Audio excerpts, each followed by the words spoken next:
국민의힘 장동혁 대표가 쌍특검 수용을 촉구하면서 단식 투쟁을 이어가고 있습니다.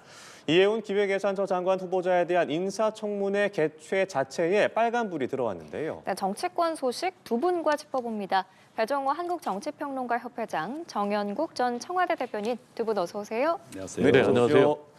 네, 먼저 공천왕군 관련된 내용부터 짚어보도록 하겠습니다. 김경호 서울시의원 오늘 경찰에 세 번째로 출석을 했습니다. 출석하는 자리에서 추측성 보도가 난무하고 있어서 안타깝다. 결과를 지켜봐달라라고 얘기를 하고 들어갔는데요. 이 부분 좀 어떻게 보셨습니까? 지금 김경 시의원 얘기를 들어보면은 지금까지 보도됐던 내용을 사실상 다 부인하는 그런 것으로 보여집니다. 지금 1억 원을 건넸다라는 부분은 인정하지만 이것은 이제 공천헌금이 아니다라는 취지로 경찰 조사에서 얘기했다라고 지금 보도가 나오니까 그렇다면은 지금까지 알려진 것과는 이제 전혀 다른 그런 입장을 취하고 있다라고 보여지고요. 그렇다면 이제 왜 이런 입장을 취하고 있을까? 아무래도 이제 본인이 관련된 증거를 다 없앴다. 라고 판단한 것 같아요. 실제로 이제 김경 시의원 같은 경우는 갑자기 해외로 출국을 했지 않습니까? 그래가지고 이제 이 출국하고 있는 상황에서 뭐 텔레그램 계정을 탈퇴했다가 다시 들어왔다든지 카톡 계정도 역시 탈퇴했다가 다시 들어왔다든지 그리고 뭐 시에다가 시에서 받았다는 그런 컴퓨터 뭐 관련해서 뭐 본체가 아예 다 없어졌다는 얘기도 있고요. 이런 이제 여러 가지 정황들을 보면 완전히 증거를 나름대로 다 인멸했다. 그리고 이제 남은 것은 진술에 의해서 경찰이 입증을 해야 되는데 그것과 관련해서 본인이 나름대로 피할 수 있다. 이렇게 판단한 것 같기 때문에 지금 이제 세 사람 다 말이 다르잖아요. 지금 뭐 강선우 의원 같은 경우는 자신이 직접 받지 않았다라고 얘기를 하고 있고 자신은 뭐 나중에 알았다 이렇게 얘기하고 있고 또 남 전 사무국장 같은 경우는 자신은 받지도 않았다. 트렁크에 뭐 물건을 실어달라고 그래서 실었을 뿐 그게 뭐 공천헌금인지 몰랐다라고 얘기를 하고 있거든요. 그렇지만 또 김경 시의원 같은 경우는 이 남 전 사무국장이 먼저 1억 원을 요구를 했다라고 얘기를 하고 있기 때문에 다 다릅니다. 이제 남은 것은 이제 오로지 경찰이 이런 세 사람의 진실공방 차원으로 벌어진 이런 상황을 어떻게 증거를 통해서 또는 정황 증거를 통해서 입증하느냐라는 이제 수사력이 시험대에 올라 있는 그런 상황이 아닌가 좀 상당히 우려가 됩니다. 추측성 보도가 난무하고 있다. 어떤 부분이 좀 억울하다는 걸까요? 글쎄요, 지금까지 보도된 내용들에 대해서 자기 생각과 좀 다른 부분들은 있겠죠. 있겠지만은 지난번 처음에 보도된 그 통화 녹음 내용을 보면은 거기에서 크게 달라지지는 않을 것 같아요. 그 녹음 내용 속에 다 들어 있습니다. 그러니까 강선우 의원이 돈을 1억 받았다. 보관하고 있다고 얘기했습니다만은 받았다. 이거 어떻게 했으면 좋겠냐 할 때는 받은 것은 맞는 것이고 그 다음 날 또 이제 김경호 의원에게 단수 공천을 준 것 아니겠습니까? 그러니까 컷오프 대상이었는데 돈을 받았고 그 다음 날 단수 공천으로 준 거예요. 컷오프 될 상대를 단수 공천한 것입니다. 그 내용은 분명하게 두 사람 간의 대화 내용에서 들어가 있기 때문에 그 돈을 주고 공천을 받았다는 부분에 대해서는 변함이 없을 것 같아요. 변함이 확실한 팩트인 것입니다. 그렇지만 이제 어떤 형태로 주고 어떤 형태로 받았나 이런 것인데 지금 뭐 경찰이 늦게 수사 착수하는 바람에 증거가 많이 소실됐을 것 같아요. 그렇지만은 아마도 뭐 지금 3자 대지를 한다 그러면은 서로가 뭐 대화 내용 자체가 입을 맞춘 그런 상황이긴 합니다만은 뭐 진실은 드러나지 않을까 싶습니다. 경찰이 이제 오늘 김경 의원 소환 조사 중이고 어제는 지역구 사무국장이던 남모 씨를 소환해서 11시간가량을 조사했는데 남 전 사무국장 두 사람이 만난 건 알았지만 돈이 오간 사실은 몰랐다고 주장한 걸로 전해지거든요. 앞서 말씀해 주신 것처럼 지금 세 사람 진술이 다 다르고 오늘 20일에는 강 의원도 경찰이 소환이 예정이 돼 있거든요. 그럼 여기서 뭐 3자 대질까지 갈 거라고 보시나요? 뭐 저는 당연히 이제 3자 대질을 해야 된다고 보여집니다. 왜냐하면 이제 서로 다 진술이 다르잖아요. 그런데 3자 진술을 통해서 누가 거짓말을 하는지가 나올 것 같고요. 역시 이제 가장 핵심은 공천 헌금 1억을 건넸다라는 의혹 아니겠습니까? 근데 이게 그렇다면 누구한테 갔겠는가? 결국 이제 당시에 공천을 해준 강선우 의원에게 가지 않았겠느냐라는 게 이제 합리적인 그런 추론인데 네. 특히 이제 이 김경 시의원 같은 경우는 다주택자이기 때문에 공천에서 자격이 안 된다. 그래서 공천 하루 전날만 해도 컷오프 대상이었다라는 것 아니겠습니까? 근데 공관위 과정에서 이 강선우 의원이 공천을 해줘야 된다라고 강력히 주장한 녹취가 지금 당에서 확보해가지고 경찰에 가 있지 않습니까? 그렇다면은 이 부분에 대해서 집중적으로 추궁을 할 것 같아요. 왜 그러면 하루 전날까지 컷오프 대상이었는데 갑자기 바뀌었는지, 그리고 이 과정에서 당신은 왜 갑자기 하루 만에 공천을 주라고 했고 실제로 또 공천으로 이어졌는지, 이 과정에서 지금 1억 원을 직접 건넸다고 하는지, 그리고 그 현장에 강선우 의원이 있었다라고 얘기하고 왜 당신은 거짓말하는지, 이런 부분에 대해서 집중적으로 좀 추궁을 하지 않을까. 그리고 남 사무국장 같은 경우는 당신은 애초에 전혀 받지 않았다고 했는데 왜 지금 강선우 의원은 당신이 받았다고 얘기를 하느냐. 그래서 정말로 받았느냐 받지 않았느냐, 네. 이런 부분 직접 추궁할 것 같고요. 네. 그리고 당시에 뭔가 물건을 트렁크에 옮겨 실었다는 거 아니겠습니까? 그러면 그거는 어디서 났느냐. 근데 그걸 김경 시의원이 준 거다라면 이게 전체적으로 말이 딱 떨어진다 이거죠.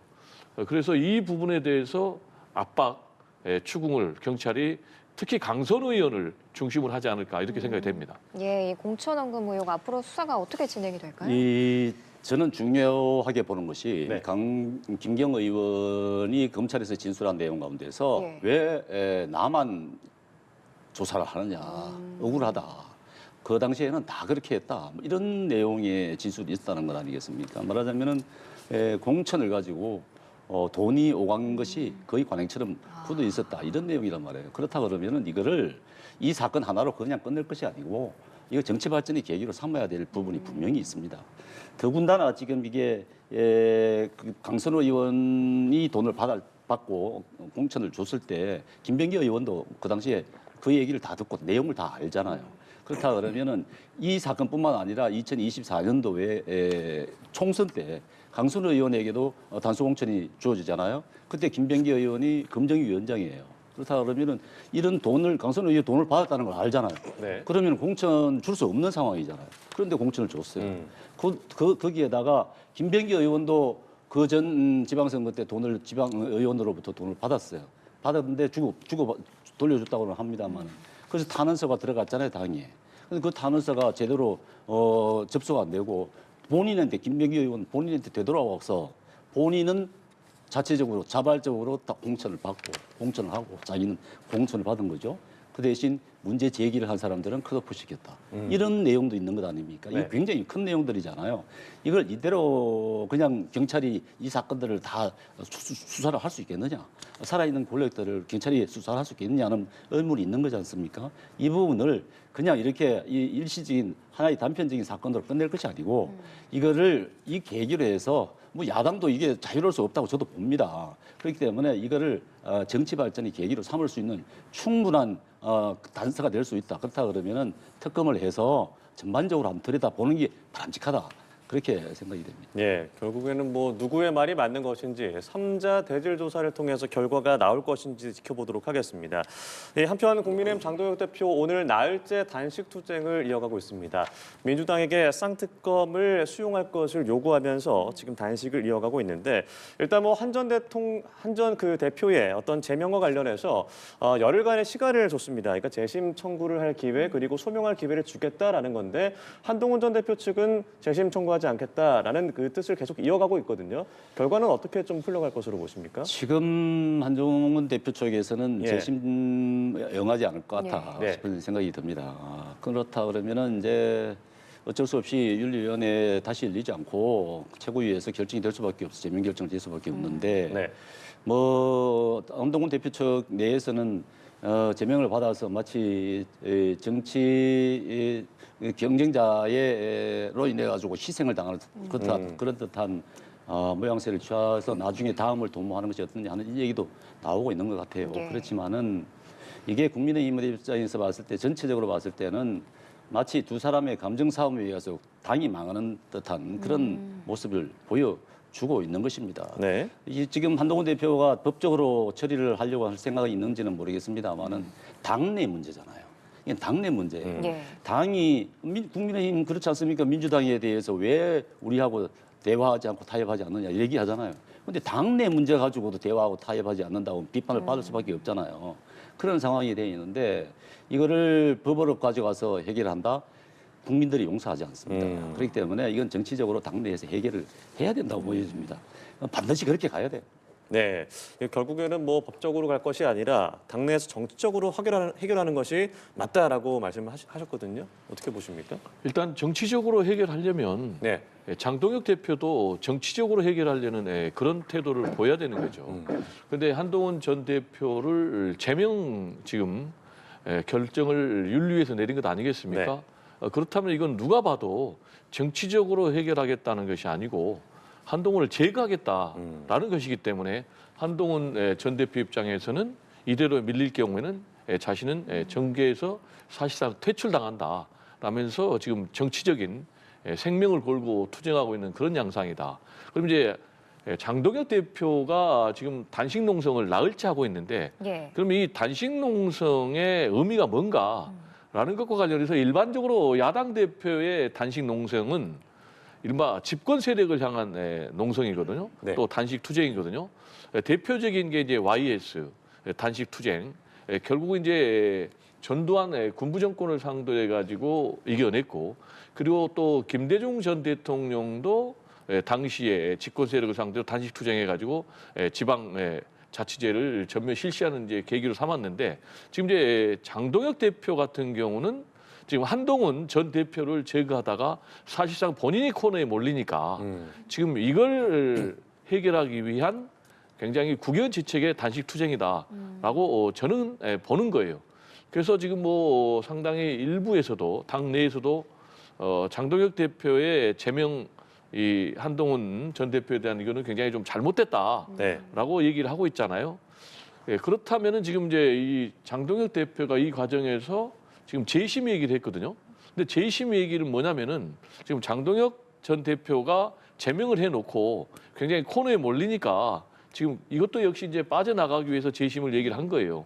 그럼 이제 한동훈 전 대표 입장에서는 재심에 응한다. 그러면 결국은 자신을 죽이기 위한 그런 과정인데 들어갈 이유가 전혀 없는 거죠. 그렇다면 이제 앞으로 두 사람은 어떻게 될까? 지금 두 사람은 감정 싸움이 아니고 권력 투쟁이거든요. 그래서 상대가 죽어야 내가 산다. 라는 이제 그런 입장이기 때문에 무한 투쟁으로 갈 것이다. 안타까운 것은 그럼 이제 국민의힘은 어떻게 되고 있냐? 국민의힘은 완전히 지금 추락을 하고 있는 거죠. 지금 집권 세력에 여러 가지 뭐 약점이 있는 사건들 지금 벌어지고 있잖아요.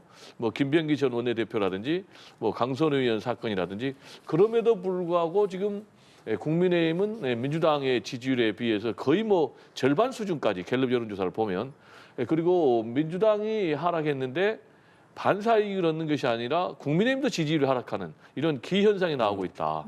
그리고 구체적으로 살펴보면 60대에서도 민주당에게 밀리고, 또 심지어는 70대에게서도 지지율이 밀리고, 그리고 또 중도에서는 14%밖에 안 나오는 이런 상황. 이렇게 되면은 장동혁 대표가 뭐 단식 투쟁을 아무리 들어가도 본인이 뭐 단식 투쟁하다가 쓰러져서 병원에 실려가도 결국 지방선거는 참패를 할 것이다. 그리고 특히 이제 2월 19일 날 윤석열 전 대통령 내란 우두머리 이 내란 재판 있지 않습니까? 거기에서 제가 볼 때는 거의 100% 유죄가 나옵니다. 그러면 이제 유죄가 나오면은 선택지는 사형 아니면 무기징역이에요. 이런 상태로 쭉 가게 되면 국민의힘은 참패를 면하기는 어렵다. 저는 이렇게 전망을 합니다. 지금 말씀 짚어주신 것처럼 지방선거 5개월도 좀 남지 않았고 장동혁 대표가 단식에 들어간 것도 변수가 될 수 있을 것 같은데, 앞서 말씀 주신 것처럼 두 사람이 이 감정 싸움으로 당이 망하는 듯한 느낌이다. 당 내에서 해결해야 한다고 하는데 도대체 해결을 어떻게 해가야 되는 거예요? 걱정입니다. 걱정인데 이게 지금 장동혁 대표의 단식은 통일교 특검과 공천헌금 특검 쟁취를 위한 단식입니다만은 이 단식이 하나의 계기가 될 수 있겠다. 해결에 저는 이 부분에 대한 한동훈 대표와의 관계 회복이 될 수 있는 계기가 되지 않을까 하는 생각을 살짝 해봐요. 왜냐하면 우리가 정치적으로 왕왕 봤을 때, 극단 왔을 때 해결책이 모색이 되는 부분이 있거든요. 지금 저는 한동훈 대표가 이때 장동혁 대표의 단식 투쟁장에 찾아와서 한번 장동혁 대표에게 말씀을 하는 것도 그렇지만 당원들에게 예. 그동안 뭐 우리 가족들이 개입된 것을 나중에 알았다. 유감을 표하고 사과를 한다 하면은 이거 해결될 문제예요. 내가 볼 때는. 왜냐하면은 장동혁 대표가 지난번 사과 발표할 때 걸림돌 얘기했잖아요. 예. 걸림돌 얘기했는데 지난번 윤리위에 제명이 나오고 난 다음에 그 다음 날 기자들이 물었을 때 그런 얘기 또 했습니다. 뭐냐면은 스스로 해결해야 정치적으로 풀어나갈 수 있다 이렇게 얘기했습니다. 이게 스스로 본인 한동훈 대표가 먼저 결자 해제해야 된다. 그러면은 정치적으로 풀릴 수가 있다는 걸 여지를 남겨둔 거예요. 그렇기 때문에 한동훈 대표가 법적으로 보다도 이것은 당내에서 해결해야겠다 싶은 생각을 강하게 한다 그러면은 단식장이 충분히 갈 수 있잖아요. 전 대표잖아요. 예. 전 대표가 현 대표 단식하는데 얼마든지 갈 수 있는 부분이잖아요. 그거 자연스러워요. 자연스럽다 그러면은 같이 그 부분에 대한 해결 논의를 하고 서로 의견을 주고받으면서 네. 해결책을 모색할 수 있는 충분한 여지가 있다고 봅니다. 예. 그렇게 해야 된다고 봐요.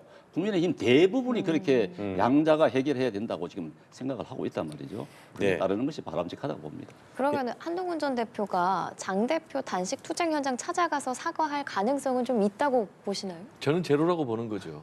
왜냐하면 정상적인 상황에서는 우리 대변인께서 하는 말이 맞아요. 당 대표가 지금 뭐 대여 투쟁을 그것도 단식 투쟁을 하는 거 예. 아니에요? 그러면 당연히 그 당의 소속은 정치인이 가서 당 대표를 격려하는 게 맞죠. 그렇지만 아까 제가 말씀드린 대로 장동혁 대표의 단식 농성 투쟁은 한동훈 전 대표를 제거하다가 본인이 코너에 몰리니까 이걸 지금 탈출하기 위한 그런 궁여지책의 지금 단식 농성인데 이걸 가지고 한동훈 전 대표가 이걸 지지하는 차원에서 가서 하면 어떻게 되겠습니까? 그러면 한동훈 전 대표 자기를 죽이는 그런 결정이 맞다라는 걸 인정하는 거 아니겠어요? 그러니까 이거는 있을 수가 없고 지금 이제 상황에서는 양쪽이 뭐 예를 들면 지금 총을 뽑고 있는데 동시에 총을 지금 치워야 되는 그런 상황인데 두 사람 사이에 신뢰가 있느냐? 서로 네가 먼저 총을 치워라. 그럼 나도 치우겠다라는 이제 그런 상황이라고 저는 보는 거예요. 불신의 지금 상황인데 동시에 총을 치를 그럴 가능성은 전혀 없다. 그리고 지금 두 사람의 정체성에 대해서 우리가 좀 알아야 돼요. 그러면 이제 이 사태의 본질이 나오는데 지금 장동혁 대표 같은 경우는 결국 윤어게인 세력이에요. 계엄 옹호 세력이에요. 그렇지만 이제 한동훈 전 대표 같은 경우는 윤과 절연해라. 비상계엄에서 대해서 통렬히 사과해라. 라는 이제 그런 정체성이 갖고 있기 때문에 이 두 사람은 양립할 수가 없어요. 어느 한쪽이 제거돼야 되는 거예요. 특히 이제 한동훈 전 대표를 제명하는 이런 극약 처방을 먼저 지금 장동혁 대표가 성공하고 나서는 그 배경이 중요한데 네. 아까 말씀드린 대로 2월 19일 날 내란수계 재판이 있습니다. 거기에서 유죄가 나오면 장동혁 대표는 내란수계를 옹호하는 세력이라고 한동훈 전 대표 측에서 맹공을 하면서 퇴출운동이 나올 거예요. 그러니까 본인이 공격당하기 전에 지금 선제적으로 한동훈 전 대표를 제거한 그런 상황이기 때문에 두 사람은 어느 한쪽이 죽어야 끝나는 그런 상황이다라는 말씀 좀 드립니다. 예, 일단 뭐 국민의힘과 이 현재 연대를 하고 있는 개혁신당의 이준석 대표 해외 일정 중인데 좀 일찍 귀국을 한다고 합니다. 공조를 논의할 것으로 보이는데 일단은 뭐 이준석 대표 입장에서는 같이 단식을 하는 것은 아니다라는 입장이긴 한데 장동혁 대표는 단식이란 카드를 꺼내 든 것이고 여기에 힘을 주기 위해서 어떤 논의의 결과가 있을 것인지 이준석 대표는 어떤 카드를 꺼내 들까요? 아직 이준석 대표가 뭘 할지를 결정은 하진 않은 것 같아요. 네. 그렇지만 이제 다음 주 초에 들어온다는 것 아니겠습니까? 일정을 빨리 당겨서 들어온다는 얘기인데 공조 단식은 하지 않을 것 같다는 얘기가 나옵니다. 그렇지만은 이준석 대표로서는 이제 연대를 하려고 지금 서로 합의를 본 상황이기 때문에 어떤 형태로든지 이 특검을 관철하기 위한 이런 액션은 있을 것이라고 보여집니다. 네. 저희들 봤을 때는 이게 이제 이 특검과 관련한 연대이긴 합니다만은 지방자치 선거를 앞두고 있는 그런 상황에서 두 당의 연대가 아니겠습니까? 그렇다 그러면은 이게 어느 정도 하나의 계기가 충분히 될 수 있는 우리 보수 정치의 이제 판도가 조금 달라질 수 있는 뭐 이런 부분이 기대를 할 수 있는 부분도 여지가 있을 수가 있고 네. 사실은 우리 국민의힘 입장에서 봤을 때는 이번 지방정치 할 때 지금 중도를 확장할 수밖에 없는 입장이고 모든 야권을 다 합쳐야 되는 그런 입장입니다. 그렇기 때문에 아마 이준석 대표와의 이번 공조단식은 안 된다 하더라도 네. 충분히 이번을 계기로 해서 연대가 가능한 그런 관계로 나아가지 않을까 싶습니다. 예, 민주당에게 뭐 쌍특검 수용을 촉구하는 데는 뜻을 같이 하고 있으나 지방선거 연대는 아니다라고 아직은 선을 긋고 있거든요. 이준석 대표의 생각은 어떤 게 있을까요? 뭐 궁극적으로는 지방선거 연대까지 염두에 두고 지금 움직이는 거죠. 선거에서 유리한 국면을 만들려고 하지 않는다면 네. 내란을 사실상 옹호하는 그런 정당 또 그런 정당의 대표하고 공조를 할 이유는 전혀 없는 거죠. 근데 잘 아시겠지만은 이 이준석 대표는 굉장히 머리가 좋은 정치인이에요. 굉장히 지능적이에요. 그래서 치고 빠지는 그런 전법을 구사하고 있는 것이 아닌가 네. 저는 이렇게 생각이 됩니다. 왜냐하면 이 단식 농성 카드를 먼저 제안한 이 사람이 장동혁 대표가 아니고 이준석 대표예요. 근데 정작 지금 장동혁 대표는 단식 농성에 들어갔잖아요. 제가 볼 때는 당내 어려운 문제 때문에 덜컥 들어갔는데 지금 먼저 제안했던 이준석 대표는 정작 동조 단식 농성 안 하겠다는 거 아니에요. 지금 왜 안 하겠느냐? 아까 말씀드린 대로 지금 장동혁 대표의 단식 농성은 명분이 없는 단식 농성이다. 왜 그러냐? 아까 말씀드린 대로 대여투쟁용이라기보다는 한동훈 제거 사태로 벌어진 당내 문제를 해결하기 위한 그런 농성이다라고 판단하기 때문에 본인이 같이 못하겠다라는 이제 그런 입장이에요. 그러면 이제 앞으로 어떻게 될까? 제가 볼 때는 지금 쌍특검에 대해서는 뭐 공조한다라는 입장을 보였잖아요. 그래서 쌍특검에 대해서는 공조하는 그런 입장을 보이겠지만 국민의힘의 당 내분에는 자신이 개입할 이유는 전혀 없다. 그리고 아까 말씀드린 대로 다음 달에 내란 수계 재판이 유죄로 내려지면 예. 그리고 지방선거에서 앞으로 국민의힘 참패를 하게 되면 보수는 재편할 수밖에 없다. 보수를 재편하게 되면 자연스럽게 내란 옹호 세력들은 다 정리가 되고 자신이 그 중심에 설 수 있다라는 계산을 그리고 그 범위 내에서 움직이지 않을까 이렇게 생각이 됩니다. 예, 알겠습니다. 이제 주제를 좀 바꿔서요. 이해운 기획예산처 장관 후보자에 대한 인사청문회를 앞두고 국민의힘이 청문회 보이콧 방침을 재확인 했습니다. 하지만 더불어민주당은 예정대로 진행하겠다면서 단독 청문회 강행 가능성까지 내비쳤는데요. 먼저 각 당 관련 발언 듣고 대담 이어가겠습니다. 이 후보자가 높은 도덕성이 요구되는 장관 자리에 어울릴 수 없는 부적격자이자 수사 대상이라는 점입니다. 인사청문회가 국회 의무 아니겠습니까? 검증할 그 기회를 포기한다는 것 자체는 저희 민주당으로서는 납득할 수 없다. 네, 이렇게 양당 대변인 발언 듣고 왔는데 당장 내일이 청문회거든요. 근데 입장차가 상당히 커 보여요. 네, 제가 볼 때는 뭐 민주당과 국민의힘이 합의에 의한 그런 청문회는 이루어지지 않을 것이 뭐 거의 100% 같습니다. 예. 특히 이제 지금 장동혁 대표가 단식 농성까지 지금 하고 있는 그런 상황이기 때문에 민주당과 그리고 국민의힘 이제 극한 대치 상황으로 갈 수밖에 없다. 예. 그래서 결국 이제 민주당에게 볼이 넘어온 것 같아요. 반쪽짜리 단독 청문회를 할 거냐 안 할 거냐. 예. 이제 이게 초미의 관심사인데 민주당 입장에서도 굉장히 곤혹스러운 상황이죠. 곤혹스럽게 보는 이유는 이해운 후보자가 지금 여러 가지 부적절한 사례들이 많이 나오고 있지 않습니까? 대표적인 것은 일단 12.3 비상계엄을 옹호했다라는 문제, 그리고 또 특히 이제 부동산 투기 의혹과 관련된 여러 가지 문제들이 나오면서 국민 눈높이에 과연 적합한 인물인가라는 문제 제기가 민주당 내에서도 나오고 있기 때문에 과연 단독 청문회, 반쪽짜리 청문회를 해야 되느냐 안 해야 되느냐라는 게 이제 굉장히 고심인데 당장 말씀하신 대로 내일로 네. 지금 날짜가 잡혔어요. 그렇다면 이제 선택지는 할 거냐 말 거냐 반쪽짜리. 그러면 한다면은 내일 그대로 할 거냐 안 할 거냐.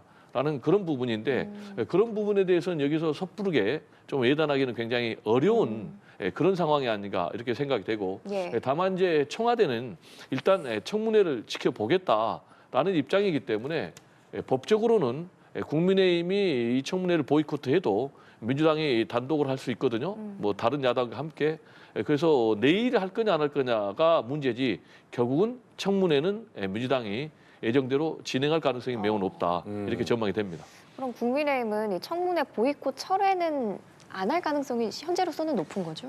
그렇다고 봐야 되겠죠. 이게 인사청문회가 거의 뭐 통과례식으로 갈 수밖에 없겠다. 거의 효과가 없겠다. 이렇게 판단을 하는 겁니다. 왜냐하면은 정인 한 명 없고 참고인 한 명 없어요. 자료도 거의 내놓지 않고 있단 말이에요. 그렇기 때문에 부실한 인사검증이 될 수밖에 없는 것이고 거의 뭐 형식적이나 마찬가지일 텐데 이거 응하해야 되느냐 하는 부분이 있는 거예요. 더군다나 이 날짜 잡을 때 이미자 위원장입니다만은 여당과의 협의에서 자료가 충분히 제출됐을 때 회의를 한다는 합의가 있었기 때문에 자료가 그렇게 많이 제출이 되지 않은 상황이다 그러면은 연기를 할 수 있는 부분이죠. 그리고 한 차례 연기를 하고 자료를 충분하게 제출하도록 독촉을 할 수 있는 부분입니다. 그런데 지금 현 상태에서 내일 인사청문회를 한다 해서 그렇게 크게 효과를 볼 것 같지는 않습니다. 국민의힘에서는 그렇게 판단하는 것이고 더군다나 이게 이제 김민석 의원 총리 인사청문회 때부터 이렇게 정인 참고인 한 명 없이 했던 게 이제 거의 관행처럼 되어 가고 있는데 이렇게 돼서는 사실 국민들 위해서도 돼서는 안 되는 것이죠. 네. 저는 좀 국민의힘이 좀 이해하기 어려운 게 지금 뭐 국민의힘 주장은 부적격자라는 거 아니에요. 그리고 저도 개인적으로 보면 여러 가지 국민 눈높이에 볼 때는 흠결이 많은 후보 아니에요. 그렇다면 이 청문회라는 무대는 야당의 무대입니다. 그러면 이제 이 야당의 무대를 통해서 선거 검증, 현미경 검증을 통해서 이 사람이 정말로 부적격자다라는 거를 국민들에게 입증을 시켜야 되는 거예요. 그러면 이재명 대통령이 지금 계속해서 얘기하는 게 그거 아니잖아요. 정치는 정치인이 하는 것 같지만 국민이 한다. 그리고 또 이거는 본인 이혜원 후보자가 국민들에게 해명을 해야 된다라고 얘기를 하고 있잖아요. 그래서 해명이 안 되면 국민의 눈높이를 도저히 충족시키지 않으면 결국 이재명 대통령이 임명 안 하겠다라는 그런 뜻이 지금 내포돼 있는 거예요. 네. 그럼에도 불구하고 국민의힘은 왜 이거를 보이콧하는지 이해가 안 되는 거예요. 그렇다면 저는 거꾸로 국민의힘에 좀 물어보고 싶은 게 이혜원 후보자가 부적격자라는 것을 입증할 수 있는 자신이 없는가? 스스로 지금 뭐 링에서 도망가는 그런 꽁무니 빼는 건가라는 걸 물어보고 싶고 또 하나는 계속해서 질타를 하게 되면 결국은 지금 이혜원 후보자의 뿌리는 국민의힘 아니에요? 네. 그러면 이제 5번이나 공천했지 않습니까? 그리고 3번이나 국회의원 했잖아요. 그것도 강남에서 뭐 말뚝만 꼽으면 당선된다는 그러면 자신들의 치부가 드러나니까 이 청문회 자리를 오히려 도망가는 거 아닌가라는 그런 의심도 들기 때문에 당초 특히 이제 여야가 합의를 했잖아요. 그렇다면 합의한 대로 이 청문회를 통해서 결국 이 청문회라는 것이 뭐 여당의 전유물도 아니고 야당의 전유물도 아니고 국민에 대한 의무 아니에요? 국민의 알 권리를 충족하기 위한 건데 왜 이런 것을 스스로 보이콧하고 포기하는지 좀 납득이 가지 않습니다. 그게 뭐 반론을 안 드릴 수가 없는데 물론 국민의힘 출신이죠. 국민의힘 출신인데 총선 때 제대로 검증이 안 됐다는 부분에 대해서는 따끔한 충고라고 생각이 됩니다. 그렇지만 그것과 이것과는 비교가 될 수 없는 부분이고 또 하나는 이게 뭐 과거에 국민의힘에서 검증 제대로 안 해놓고 왜 지금 와서 그러느냐. 그건 과거에 잘못된 인물인데 검증을 좀 소홀히 해서 충실하지 못한 뭐 검증으로 인해 가지고 통과된 인물이라고 해서 지금 이 정부가 그러면 그 사람을 그대로 선다 그게 맞는 말입니까? 그건 맞는 말씀이 아닌 거예요. 저는 이제 이혜원 장관 후보자가 언론에 보도된 의혹들에 대해서 다 뭐 인사청문회 때 밝히겠다, 인사청문회 때 국민들이 납득할 수 있을 정도의 소명이 될 것이다 이렇게 말씀을 하셨는데 의혹이 나올 때마다 차라리 언론에서 의혹 제기될 때마다 거기에 대한 답변을 해왔었으면 좋았겠다 싶어요. 근데 당일날 뭐 하루만 넘기면 된다는 인식이 깔려 있었던 것 아니겠습니까? 국민 누구나 봐도 그렇게 생각이 되는 부분인데 그런 부분에 대해서 좀 아쉬운 부분이 많은 거죠. 예, 국민의힘은 뭐 인사청문회를 보이콧하고 있는 가운데 법안을 대표적으로 발의했는데 이해운 후보자가 청문회를 앞두고 새 아들의 개인정보 미동의를 이유로 국회에서 요구한 자료를 제출하지 않자 이해운 방지법이라고 일부 인사청문회법 일부 개정안을 발의했는데, 그러니까 사실 뭐 인사청문회에서 그동안 나왔던 문제들이잖아요. 사실 개인정보를 제출하지 않거나 소명한 자료를 내지 않는 것들. 이게 근데 법안의 실효성이 결국 있을 것인지의 여부인데 어떻게 보십니까? 뭐 저는 그 법안이 저는 필요하다라고 생각을 합니다. 왜 네. 필요하다고 생각하냐면 청문회 때마다 후보자들이 이 자료 제출을 부실하게 해가지고 늘 문제가 되고 있지 않습니까? 그리고 지금 이해운 후보자 같은 경우도 지금 제출을 할 자료를 제대로 제출하지 않는다라고 이제 국민의힘에서 주장하고 있고, 그럼 이제 어떤 자료를 제출하지 않고 있냐 보면은 이제 직계 좀비속이 이제 동의하지 않으면 네. 그거를 이제 제출하지 않아도 됐는데 이걸 좀 강제적으로 하자라는 이제 법안을 지금 제출하고 있는데, 저는 뭐 그 법안은 법안대로 여야가 합의해서 강화하면 된다라는 얘기. 그리고 그 전에 지금 할 일은 이해운 후보자에게 최대한 이 자료 제출을 성실하게 할 것을 촉구하는 것 아니겠습니까? 그래서 지금 민주당 같은 경우는 구체적으로 국민의힘이 요구하는 그런 자료 리스트가 뭔지를 요구하고 있고, 또 국민의힘에서 그 리스트를 주면 그 리스트를 가지고 이해운 후보자에게 최대한 제출을 요구하겠다는 거 아니겠습니까? 그렇다면 이제 이런 모든 것들은 결국 청문회를 전제로 하는 것인데, 아까 말씀드린 대로 그럼에도 불구하고 국민의힘에서 청문회 자체를 보이콧하고 있기 때문에 자료 제출을 좀 강제할 수 있는 법을 좀 만들자라는 것은 스스로 지금 자기 모순에 해당되는 상황이 아닌가 좀 해석이 됩니다. 네, 이게 시점이 사실 뭐 소급 적용이 되기엔 좀 어려운 상황일 것 같긴 한데 앞으로의 인사청문회에서 이런 게 좀 원활하게 될 것인지 법안의 실효성 어떻게 보십니까? 필요하죠. 지금까지 인사청문회의 무용론에 대해서는 엄청나게 지적이 많이 됐지 않습니까? 그렇다 그러면은 개인정보 이 공개 미동의 이 네. 부분에 대해서 이게 개정이 필요합니다. 사실은 왜냐하면은 이게 이뿐만 아니고 뭐 공직자의 과거 강력 범죄라든가 이런 부분에 대해서 이게 열람이 안 되거든요. 네. 동의 없으면은. 그렇다 그러면은 범죄를 보호해주는 그런 부작용도 있기는 합니다. 그렇게 하기 때문에 동의가 이런 부분에 대한 개정이 필요한 부분이고, 저는 이해운 후보자가 정말 부적격이다, 대통령이 임명해서는 안 된다고 하는 부분이 뭐냐면은 네. 가장 중요한 부분이 저는 그 인천 전정도의 투기예요. 그게 본인이 KDI 연구원으로 네. 있을 때 그게 이제 예타를 본인이 실행한 팀장이었단 말이에요. 그러니까 그 당시에 정보를 가지고 투기를 했다고 볼 수밖에 없는 거잖아요. 그러면 지금 예산처 장관이 된다 그러면은 예산을 집행하려고 그러면은 전국의 모든 공사, 모든 사업을 다 들여다본단 말입니다. 어디에 뭘 한다는 거 다 공개가 정보를 가지게 되는 것인데, 그렇다면은 마치 지금 전체로 봤을 때 국회의원을 자기의 이득을 사익을 위해서 국회의원직을 수행한 듯한 그러한 부분들이 많잖아요. 이해운 후보자 같은 경우에. 그래서 이게 자칫하면은 그런 정보를 가지고 본인 개인 사익을 위해서 활용할 수 있는 그런 여지를 남기는 거 아닌가. 그렇기 때문에 부적격하다. 국가 예산을 그런데 그런 사람들에게 맡길 수가 있느냐. 이런 부분에 대해서 부적격하다. 이렇게 보는 거예요. 그렇기 때문에 대통령께서 이게 만약에 뭐 인사청문회 있고 없고가 아니고 네. 인사청문회가 안 이루어진다 해서 임명을 하려고 하겠지만은 그렇게 해서는 국민들의 시각과는 너무 동떨어질 것이다. 고민을 하셔야 된다고 보여집니다. 예, 여기까지 듣겠습니다. 배종호 한국정치평론가 협회장, 정연국 전 청와대 대변인 두 분과 함께했습니다. 오늘 말씀 잘 들었습니다. 고맙습니다. 감사합니다.